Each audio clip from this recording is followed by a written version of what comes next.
Another story I heard about myself. This one happened in high school. We had this teacher in high school whose kid went to our high school. His name was Mr. McNamara, and his son Jake McNamara went to our high school. He was a sophomore when I was a senior, so he was 2 years behind me. And Mr. McNamara was an asshole. And one weekend, he and his wife decided to leave town, which you should never do if you're an asshole. And Jake McNamara decided to throw a party at the teacher's house. Hooray! And everyone around town heard about it, and we all got up individually and thought, okay, let's go over there and destroy the place. I walked into this party, everyone I had ever met was there, and everyone was drinking like it was the end of the world. People were drinking like it was the Civil War and a doctor was coming to saw our legs off. It was totally unsupervised. We were like dogs without horses. We were running wild. I walked down to the basement. They had a pool table in the basement. One dude took a running start and threw his body onto the pool table and broke it in half. Another kid found out which room was Mr. McNamara's and went upstairs and took a shit on his computer. So the party was going great.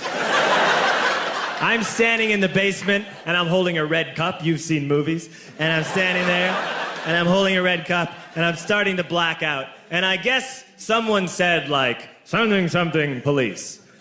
And in a brilliant moment of word association, I yelled, fuck the police! Fuck the police! And everyone else joined in. 100 drunk white children yelling, fuck duh, police. With the confidence of guys who have like already been to jail and aren't afraid of it anymore. You know, that like, I serve my nickel, you come and take me confidence. But white children. The reason someone had said something, something, police was because the police were there. So a Chicago police officer walked down the stairs and got to the bottom in the basement and looked out over a sea of drunk toddlers yelling, fuck the police, in his face. And he was almost impressed. He was like, wow. And then he leaned into his walkie-talkie and went, get the paddy wagon. And my friend John, who is now a father, this man now has a baby, he grabbed a 40, smashed it on the ground, and yelled, scatter! And everyone ran in a different direction. We all ran in different directions. It was like that scene in Ratatouille when the humans come in the kitchen and all the rats go in different ways. We all ran in different directions. I ran into the laundry room, and I jumped up on the washing machine, and I crawled out through a window into the backyard, and now I'm running through the backyard, and there was this big chain link fence, and I thought, I've never climbed a fence that high before. And then I woke up at home.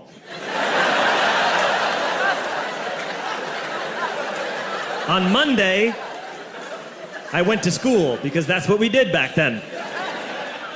And I'm walking into the school building, and who do I see but Jake McNamara? And he says to me, hey, were you at my party on Saturday? And I said, no. You know, like a liar. And he said, things got really out of hand. Someone broke the pool table. Someone took a shit on my dad's computer.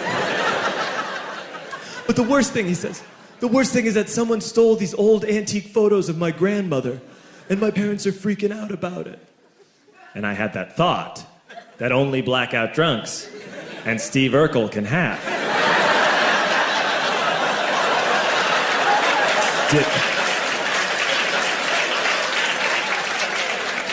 Did I do that? I figured, no, I wouldn't have done that. But I was never sure. Until 2 years later. Relax. I'm playing video games with this kid named Alex that we also went to high school with. 2 years later, we've graduated by now. We're playing video games for a couple hours.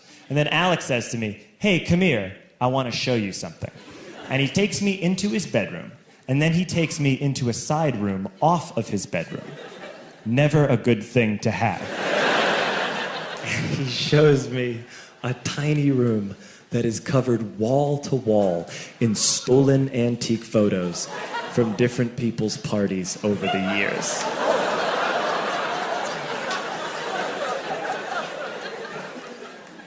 said, "Why? Why do you do this?" And Alex said, "Because it's the one thing you can't replace."